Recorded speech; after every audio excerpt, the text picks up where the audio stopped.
field. Amongst them, Herman Chalupsky and Matthew Bowman, who were favourites to win the race. Traditionally, the season sees a number of shorter events with a long-distance event at the end of the season, hence the introduction of the 5 beaches. I think it began basically with life-saving from going around, racing around the cans, and the guys wanted to progress to go slightly longer races. My guess is the difficulties will be going in and out through the surf, okay, negotiating through the surf. Depending on the weather, it looks as if we're going to get a bit of wind, so the guys who know how to paddle in the wind, downwind, will get a bit of advantage if the wind comes. Very good conditions. I would expect that we'd get a very good field today. As with any event like this, preparations need to be very detailed to ensure the safety of participants on the ocean. We're pretty fit. We've done some training for the race, so hopefully everything will go well today. Bit far, but see how it goes. Well, this is really great. You know, for winter, I think we must have one of the best winter climates in the world. You know, if you travel to Hawaii and places like that, they sort of beg for weather like this in summer. So to be able to do a race like this and a series like this in winter is fantastic. You know? It's our first race of the season, so you know, we're just going to sit with the pack for at least the first half and see how we're feeling, gauge it from that, and you know, if we're feeling good, which we hope we do, then we're going to take it away from there. And go back out to sea, okay? The all-important final briefing by officials before the start of the race, which will see the participants make their way from Westbrook to the Country Club beach. As with the start of any mass race like this, there's pandemonium in the surf as the surf skiers try to get themselves together to gain an advantage. But immediately taking the initiative and setting a furious pace to move to the lead is the Vortex pairing of Callister and Wilson.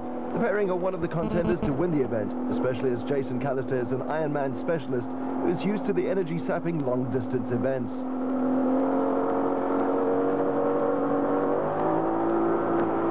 In second place, Matthew Cochrane and Martin Piggott are chasing hard. The glassy conditions more suited to them as Cochrane is a Berg River specialist. Hot on their heels, Bowman and Chalupsky have moved further out to sea, hoping for an easier ride. There are 3 sections along the route where the paddlers have to run onto the beach before they reach the finish. The first being Umlodi, then Umhlanga Rocks, and finally the Umgeni River before making their way home. The gamble seems to have paid off for Chalupsky and Bowman as they are the first out of the water at Umhlanga.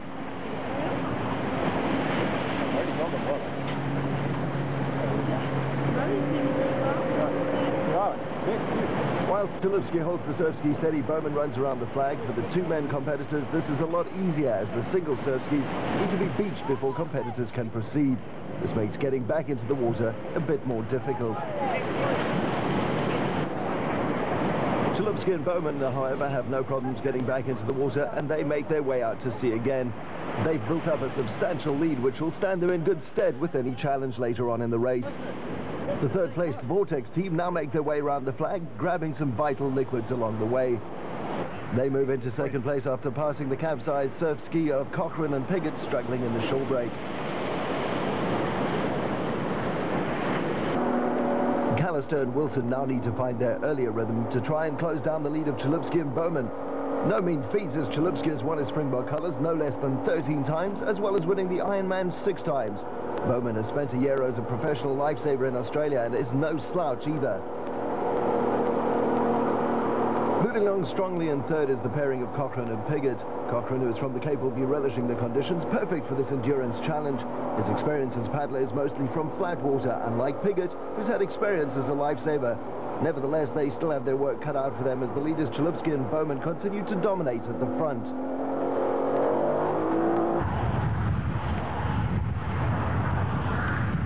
The wind has picked up and makes the entrance into the Umgeni River treacherous and difficult for Chalupsky and Bowman.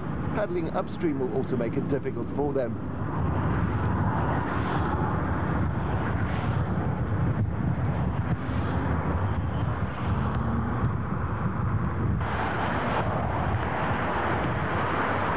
Much needed liquids for a dehydrated Bowman are tossed to him, but he's unable to latch onto a bottle.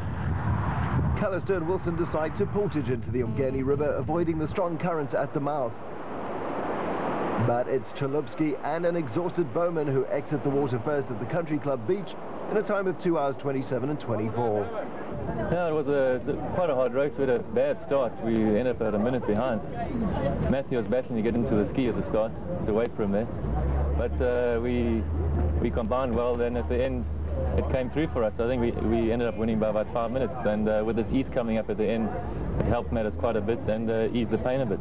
And it got sort of nice after Amshloti. We enjoyed it. The weather was nice, and the nice little runs out there, and it was enjoyable all the way up until just past Amshlonga, and then by about Virginia Airport I started hitting a wall, and from there on it was just painful and just wanted to get to the finish.